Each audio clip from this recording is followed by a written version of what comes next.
Kasus kopi sianida yang terjadi pada tahun 2016 silam belakangan ini tengah kembali menjadi sorotan tajam publik. Ia pasca film dokumenter yang berjudul Ice Cold: Murder Coffee and Jessica Wongso rilis pada 28 September 2023 lalu, tak sedikit pro dan kontra publik yang secara tidak langsung memberikan gambaran bahwa Jessica Wongso bukanlah pelaku yang meracuni Mirna Salihin, melainkan korban dari fitnah dan asas praduga tak bersalah. Kendati terus menuai pro dan kontra di media sosial, beberapa narasumber atau pihak yang terlibat pun akhirnya memberikan kesaksiannya. Maka inilah 5 kesaksian terbaru dari para narasumber pada kasus kopi sianida versi Cumi Top 5.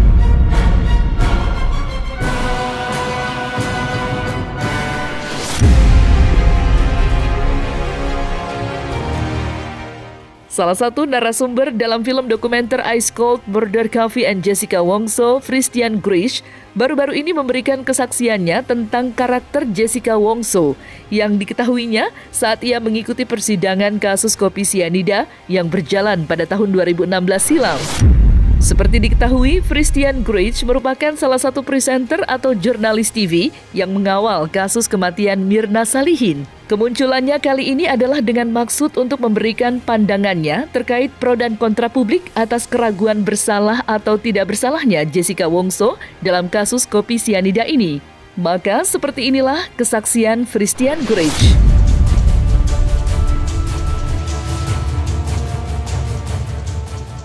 Yang saya yang ngikutin Jessica selama 4 bulan di Polda, yang hanya lewat turun mobil dibawa penyidik keluar masuk dan gak pernah ngomong ke kita gitu ya, ke wartawan.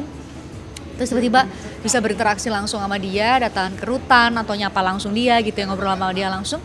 Ya itu benar gitu ya, bahwa gak juga ya, kalau kita kan mungkin saya juga setidaknya pernah lah ketemu sama tersangka kasus pembunuhan lain gitu ya, dan vibe-nya beda gitu ya. Jadi termasuk mungkin kalau dibayangkan di film-film kan matanya tajam gitu ya, dingin gitu ya. Nah, ternyata Jessica nggak seperti itu. Jadi seperti yang saya bilang di Netflix itu ya, mungkin itu salah satu gitu ya, bahwa itu akhirnya diambil dari 2 jam setengah wawancara saya, diambil tuh ya, bahwa saya nggak merasa bahwa dia seperti yang digambarkan di hasil tes psikologi. Ada yang ragu, ada yang percaya Jessica salah. Itu satu hal ya. Dari segi pembagian porsi aja nih, kan itu 1 jam 26 menitan lah ya, dokumenter itu. Kan 70% tuh statement atau ya benar ya, statement dari narasumber yang menguatkan bahwa Jessica itu salah kan. Baru kemudian di sisa-sisa 20-an% durasi itu barulah keluar lah bahwa Jessica punya sisi ini, dia nggak bersalah, ada keraguan dibahas mengenai sianida, kadar sianida, bahwa sianida itu kalau dalam kadar yang 7.600-an tuh dihirup aja sama orang sekitar bisa meninggal dan lain, itu udah pembahasannya kan. Jadi mirip banget loh pas waktu sidang. Jadi pas waktu sidang ya bayangkan 20-an sidang tuh orang percaya, dan gak dalam tanda petik dikit banget yang percaya bahwa Jessica itu gak salah gitu.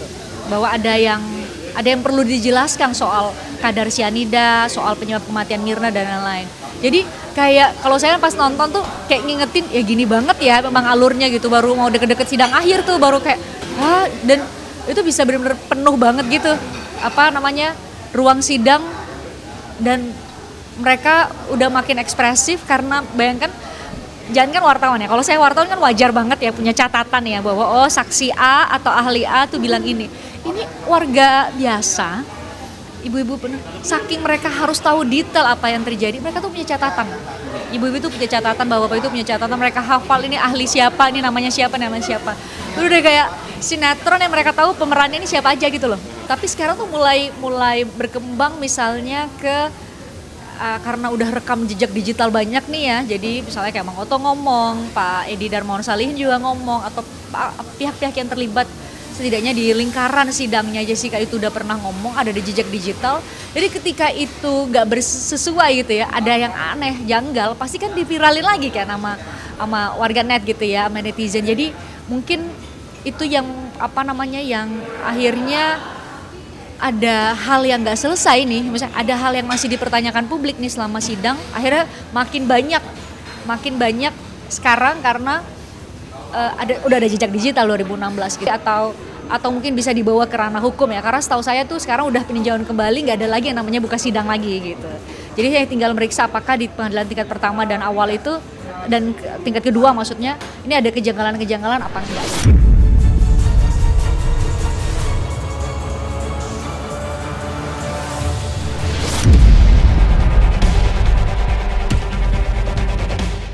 Seorang ahli forensik bernama Dr. Jaya Surya Atmaja memberikan kesaksian yang mengejutkan terkait kasus kematian Mirna Salihin. Seperti diketahui, Dr. Jaya Surya Atmaja merupakan dokter yang bertugas mengawetkan jenazah dalam kasus kematian Mirna Salihin 7 tahun silam. Pada kesaksiannya itu, ia meyakini bahwa yang menyebabkan kematian Mirna Salihin bukanlah karena meminum kopi sianida yang disebut-sebut disodorkan oleh Jessica Wongso. Maka inilah alasan Dr. Jaya Surya Atmaja berani menyatakan hal tersebut.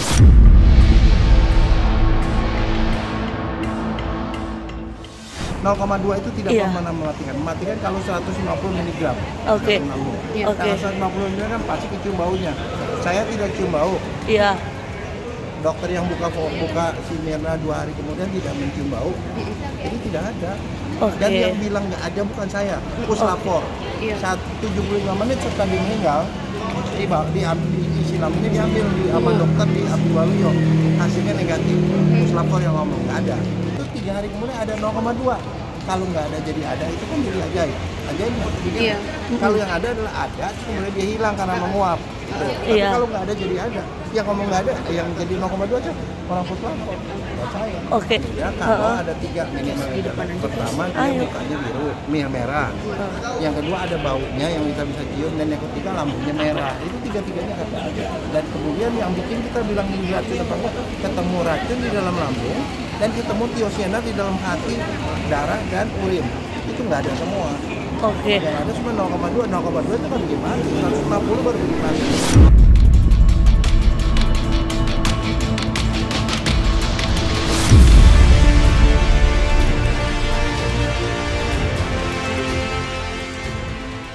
Salah satu sahabat mendiang Mirna Salihin yang bernama Steve tampaknya juga mengakui jika peluncuran film dokumenter Ice Cold Murder Coffee and Jessica Wongso menjadi pemicu kasus kopi sianida kembali hangat diperbincangkan publik. Mendengar pro dan kontra publik yang kini lebih menilai jika Jessica Wongso tak bersalah, akhirnya membuat Steve buka suara.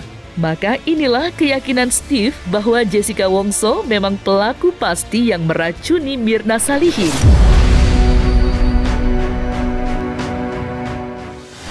Ya, ini sebenarnya gara-gara peluncuran dokumenter ini jadi agak ke-trigger lagi gitu ya. Jadi ingat lagi gitu peristiwa itu gitu waktu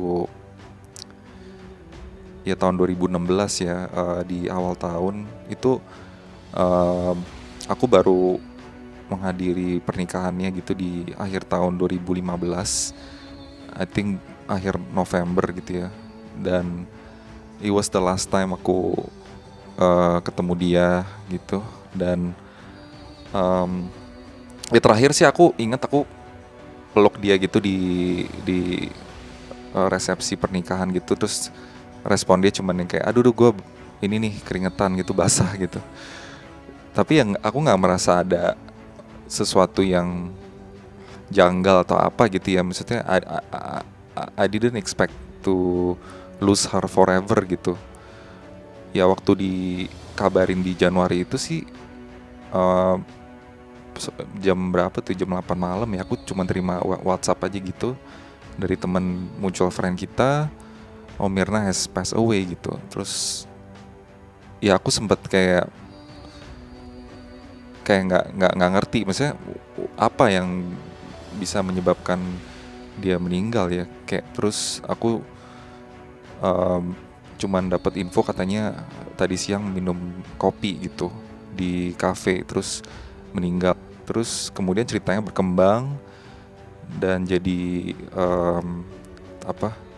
menjadi seperti ini gitu. Ternyata dia diracuni gitu.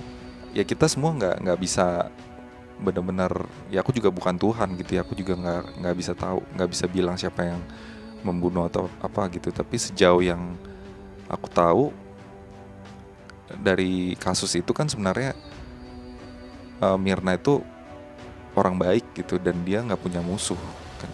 Jadi siapapun yang melakukan itu pada saat window time ketika kopi itu diseduhkan dan cuma ada temannya itu yang pesenin duluan, itu kan udah paling kemungkinan terbesar gitu ya, kita bisa simpulkan sendiri aja sih.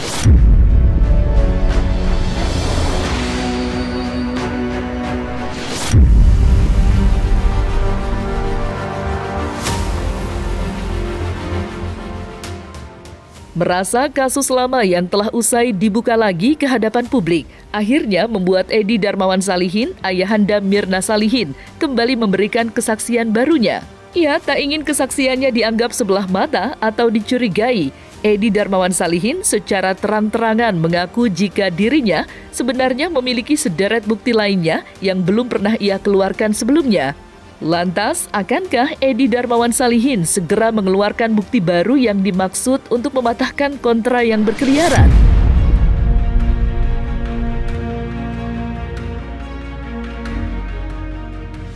Udahlah, ya Om bilang nih, sudahilah persoalan ini ya, kita ribut-ribut nggak ada gunanya. Om yakinkan jangan nyawa Om bahwa yang bunuh Jessica pakai racun. Om udah jelasin semua tadi itu lain. Nah itulah. Jadi kalau Oto mau cari-cari lagi, biarin aja dia mau cari apa itu. Nanti kalau dia kena musibah kayak Om, nah rasain deh. Itu coba deh. Gitu. Hukum karma tuh jalan, Bu. Udah 1, nanti nambah nih 2, 3. Nah, gua nggak tahu deh lo. Itu bukan urusan saya, yang di atas, ya kan? Reaksi keluarga seperti apa, Om? Ya udah mau ngomong apa lagi, waktu itu udah banting-banting diri itu Bu Santi di rumah, nangis. Kan ada bukti, saya nggak keluarin semua ya, karena saya mau dia dihukum aja, biarin dia rasain dibui kayak apa. Jessica itu benar-benar bunuh Mirna, jadi warganet nggak usah khawatir lagi, pasti dia. Dan bunuhnya gila, memang dia orang gila. Dia cuma mau action sama si Kristi. Gue bisa bunuh orang, gue nggak ketangkep, gue nggak bisa diadilin. Nah inilah hebatnya loh. Dia mau ujuk gigi istilahnya sama si Kristi itu. Kita udah ngobrol-ngobrol sama Kristi. Wah bener Rufus, omongan lu. Iya pasti dia tuh. Ya memang pasti nggak ngaku. Jadi di dunia ini, taruhlah ya, ada 10 kejadian kayak begini, diracun pakai cyanida di coffee shop atau di apa, nggak bakal ngaku. Orang dia pengecut, dia cemplung-cet gitu, selesai deh. Ini anak pinter, cuman pinter ngebohong, jago, bersandiwara, kenyataan kan semua. Makanya Om turun nih hari ya kepaksa udah, ini udah kelewatan nih si Oto nih.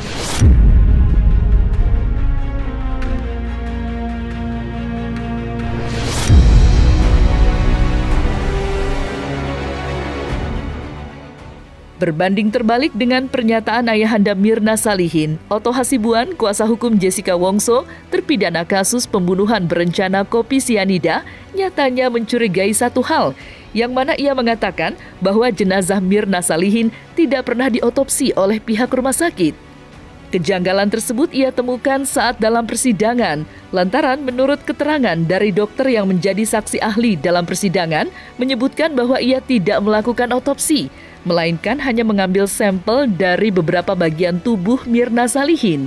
Maka seperti inilah kejanggalan Oto Hasibuan soal otopsi jenazah Mirna Salihin.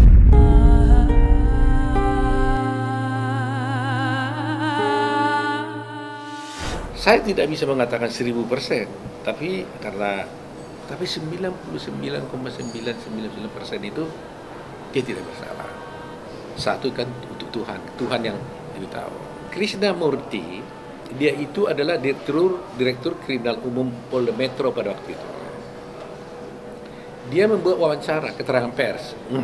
Dia bilang, waktu itu pas di rumah duka, saya datang ke sini untuk memberitahukan kepada keluarga besar Darma Salihin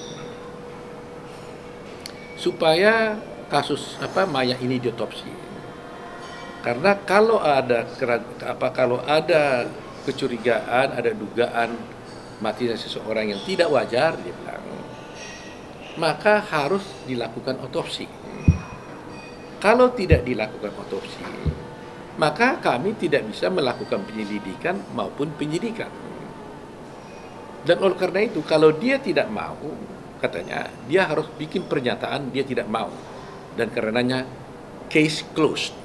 Tapi kemudian katanya, mereka sudah mau untuk mayat ini diotopsi. Dan akhirnya dibawa ke rumah sakit untuk diperiksa. Apa yang terjadi? Ternyata tidak diotopsi.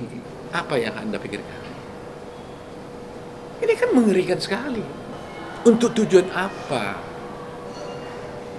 Dan apa yang terjadi? Hanya diambil sampel dari lambungnya, diambil sampel lambung, hati, dan beberapa gitu. Tidak otopsi. Kalau otopsi itu kan dari atas sampai ke bawah dibelah semua. Itu. Apa ini terjadi?